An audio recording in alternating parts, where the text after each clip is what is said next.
Salut à tous, surtout au premier ST2D du boulevard Chateaubriand. Big up. Je suis désolé de ne pas pouvoir venir au goûter Bitcoin qu'on avait prévu, alors du coup, je vous fais la partie exposée comme ça pour répondre à vos questions. Alors, les questions que vous aviez posées. Parlons Bitcoin. Comment c'est arrivé? Qui l'a inventé? À quoi ça sert? Tout le monde y a-t-il accès? Qu'est-ce que la blockchain? Qu'est-ce que le minage? Quelle est la rentabilité? Alors, rentabilité, on va voir ce que ça peut vouloir dire. Et quelle est l'utilité véritable? Peut-on espérer un futur pour le Bitcoin? Et apporter la bouffe. Ah non, ça c'était pour le goûter.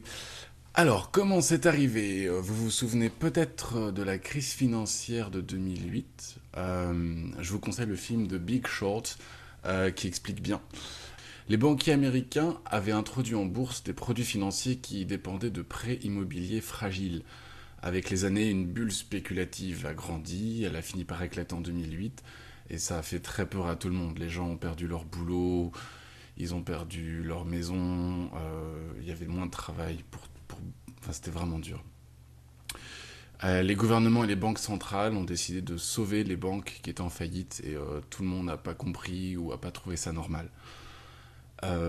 Pendant ce temps-là, il y a une culture qui était née dans les années 80 et qui est parvenue à maturité, la culture cypherpunk. Comme leur nom l'indique, je lis mon texte, hein, ce sont des geeks passionnés de cryptographie. C'est pour ça qu'ils sont cypher. Et d'un autre côté, ce sont des punks avec une philosophie anarchiste, refus de l'autorité, esprit libertaire, autogestion, etc. Les cypherpunks, ça faisait un moment qu'ils voulaient créer une monnaie sur Internet indépendante des gouvernements et des banques. Et c'était super dur à créer. Ils ont fait des progrès dans les années 90-2000. Mais c'est maintenant qu'on en arrive à la question de qui a inventé Bitcoin.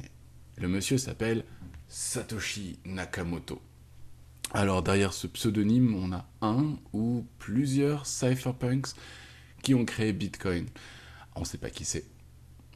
Dès qu'on essaie de deviner qui c'est, dès qu'on a une piste, on tombe sur une fausse piste. Alors du coup, en fait, il a très bien protégé, il ou eux ont très bien protégé leur identité. Hein. À la fin de l'année 2008, Satoshi publie ce qu'on appelle le white paper, c'est-à-dire le livre blanc de Bitcoin où il explique le fonctionnement du protocole.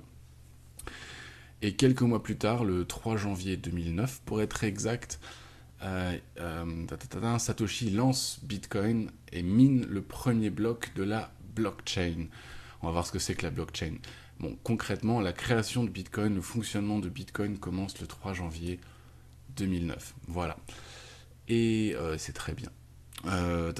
Pendant les 2 premières années, Satoshi a été actif et au moment où il s'est rendu compte que la relève était assurée, il s'est retiré.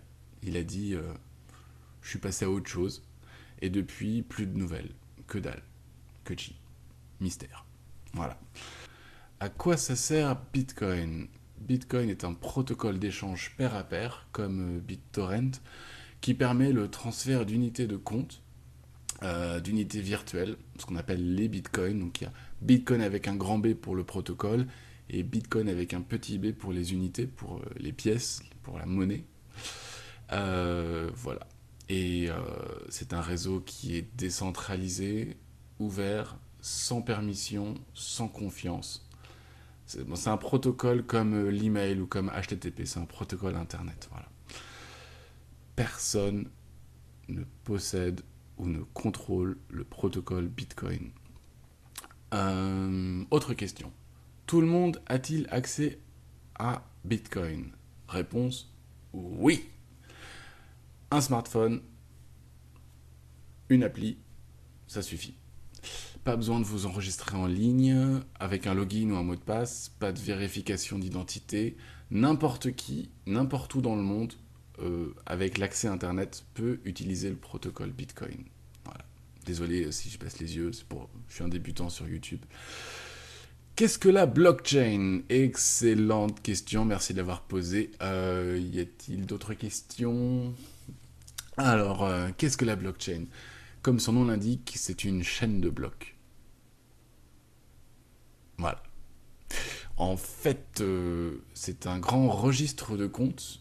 C'est l'inventaire de tous les bitcoins créés et de toutes les transactions qui ont été effectuées sur le réseau Bitcoin depuis ce 3 janvier 2009. Donc c'est un gros fichier, ça fait 170 gigaoctets, ce qui n'est pas énorme quelque part vu la quantité de données, vu l'implication que ça a. Elle est distribuée, cette blockchain, sur tous les nœuds actifs du réseau, c'est-à-dire que, comme avec BitTorrent, les fichiers sont répartis un peu partout et nulle part en même temps, et bien la blockchain est distribuée sur à peu près 10 000 nœuds de ce réseau. N'importe qui peut la télécharger, n'importe qui peut vérifier les transactions grâce à la blockchain et la maintenir à mesure qu'elle grandit. Comme elle est distribuée, elle est infalsifiable. Une fois qu'une transaction Bitcoin a été validée et inscrite dans la blockchain, rien ne peut annuler cette transaction. Voilà. Qu'est-ce que le minage ? Très très bonne question. Antoine ou Virgile. Qu'est-ce que le minage ? Alors là, il faut que je lise le texte. Le minage est le procédé par lequel on inscrit des transactions dans la blockchain, par lequel on crée de nouveaux bitcoins. Accrochez-vous. Pour miner, on rassemble environ 2000 transactions encore non validées dans un bloc d'à peu près 1 mégaoctet. On effectue ensuite une preuve de travail en faisant tourner la fonction de hachage SHA-256 avec différents nonces jusqu'à trouver un hash du bloc qui commence par beaucoup de zéros. Voilà, c'est technique. Bon, ce qu'il faut retenir, c'est qu'il faut faire tourner des calculateurs à plein régime, H24, et que ça coûte beaucoup d'énergie. Une fois qu'on a dépensé beaucoup d'énergie, qu'on a réussi à valider un bloc, qu'on a trouvé le hash, enfin peu importe, le bloc qui contient les transactions, le bloc validé, est ajouté à la blockchain. Donc une chaîne de blocs, paf paf, et un bloc de plus, très bien, tant mieux. Et à ce moment-là, le mineur qui a validé le bloc est récompensé en bitcoin. Actuellement, il y a un bloc toutes les 10 minutes. Chaque bloc récompense à hauteur de 12,5 bitcoins. Du coup, 6 blocs par heure, 24 heures par jour. Le réseau Bitcoin crée en ce moment 1800 bitcoins par jour. 11 millions d'euros. Voilà. Les meilleurs mineurs sont les Chinois de l'entreprise Bitmain. C'est des brutes. Vous pouvez pas tester. Question sur la rentabilité. Alors, je vous préviens, si vous voulez miner du Bitcoin, ça va pas être rentable. Hein. Laissez tomber. Si vous voulez acheter du Bitcoin, c'est déjà autre chose. La rentabilité, question vaste, mais c'est comme ça que je le comprends. Est-ce que c'est rentable si on en achète ? A priori, oui. Considérez les choses suivantes. Pour faire mes listes, il faut que je mette mes doigts ici. Voilà, comme ça c'est bien. La création de Bitcoin se fait de plus en plus lentement avec le temps, diminuant de moitié tous les 4 ans. Actuellement, c'est 12,5 Bitcoin par bloc. Dans 2 ans, ça sera 6,25 Bitcoin par bloc. Actuellement, on en est à 17 millions, mais la limite maximale, ce sera 21 millions. Voilà. Donc, quantité limitée, ça c'est mon premier argument. Deuxième argument, le réseau Bitcoin grandit constamment en qualité et en nombre d'utilisateurs. Quantité limitée, de plus en plus d'utilisateurs. Que fait le prix ? Voilà. Au court terme, le prix fait n'importe quoi. Ça monte, ça descend, c'est des montagnes russes. Ne cherchez pas de rentabilité au court terme. C'est pas la peine. C'est mal. C'est pas bien. C'est bien trop volatile. Et on a des cycles de pièges. On appelle ça des cycles de hype, c'est-à-dire il y a une exubérance, ça monte, il y a un maximum, ça descend, et ensuite il y a ce qu'on appelle, ça remonte mais doucement quoi. Voilà. Et là il se passe rien, on n'en entend pas parler. Voilà. Jusqu'au prochain cycle où ça grimpe, et à ce moment-là c'est et tout le monde en reparle à nouveau. Voilà. Chaque fois que ça grimpe, les médias en font tout un tout un truc. Chaque fois que ça descend, les médias en font tout un truc, mais ce qui nous intéresse, enfin moi ce qui m'intéresse, c'est quand c'est productif, mais et que ça se développe tranquillement. Voilà. Du coup, il y a plein de cycles comme ça qui ont eu lieu. Préparez votre bouton pause, un cycle en 2011, d'abord en 2010, 2011, encore 2011, 2013, 2014, 2017, 2018. Voilà. Mais si on prend du recul, vous voyez que l'échelle est logarithmique. Voilà.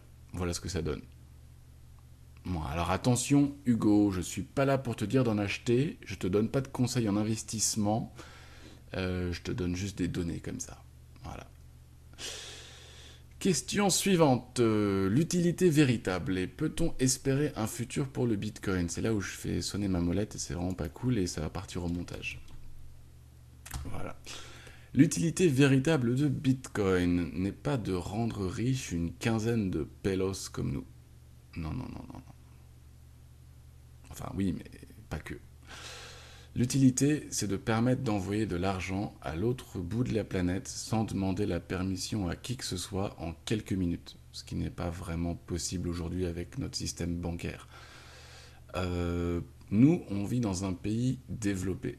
On a des banques qui fonctionnent, on n'a pas trop à se plaindre. Mais si jamais vous êtes un travailleur immigré et que vous avez envie d'envoyer de l'argent dans votre pays d'origine, qu'est-ce que vous faites? Vous allez à Western Union. Et Western Union vous fait régler des frais de transaction qui équivalent à 10%, ou voire plus, de la somme que vous voulez envoyer chez vous. Euh, donc concrètement, si vous êtes un travailleur immigré et que Western Union vous demande 10% et que Bitcoin vous demande 1 ou 2 euros pour envoyer de l'argent à l'autre bout de la planète, qu'est-ce que vous faites? Voilà. Donc là, clairement, ça c'est un exemple concret de là où Bitcoin devrait bien progresser. Ensuite, le véritable potentiel de Bitcoin, c'est qu'il... Alors je dois lire mon texte, désolé. Le véritable potentiel de Bitcoin est qu'il permet des échanges financiers sans passer par les banques. Des milliards d'êtres humains sont dépourvus de services bancaires parce qu'ils ne savent pas lire ou écrire, parce que leur gouvernement est corrompu, parce qu'ils ne sont pas de la bonne ethnie, ou parce que ce sont des femmes. Et c'est là que ça se joue. Les premiers téléphones portables sont apparus dans les années 90. Aujourd'hui, il y en a jusque dans le dernier village d'Amazonie. Dans 10 ou 15 ans, on aura des terminaux Bitcoin jusqu'au fond du Sahel, de la Mongolie ou de l'Amérique du Sud. Voilà. On va avoir un accès à la finance qui ne dépendra plus des banques et de la paperasse, mais qui dépendra seulement de l'électronique. En fait, les gens qui sont les plus enthousiastes aujourd'hui pour Bitcoin seront sans doute eux-mêmes dépassés par les proportions que ça risque de prendre. Bitcoin, c'est bien. Il y a beaucoup d'autres choses à dire. Vous n'avez pas posé de questions et je ne vais pas trop le traiter maintenant, mais des questions vraiment importantes, c'est comment installer une application Bitcoin sur votre smartphone ou votre ordi. Comment sauvegarder ces bitcoins, comment en recevoir, comment en donner, et du coup, puis comment en acheter tant qu'on y est. Du coup, ça, je vais pas vous le dire. Faites vos propres recherches, ne faites confiance qu'à vous-même, et il y a des chaînes YouTube très bien que je vais vous mettre dans la description. Voilà. Bon vent.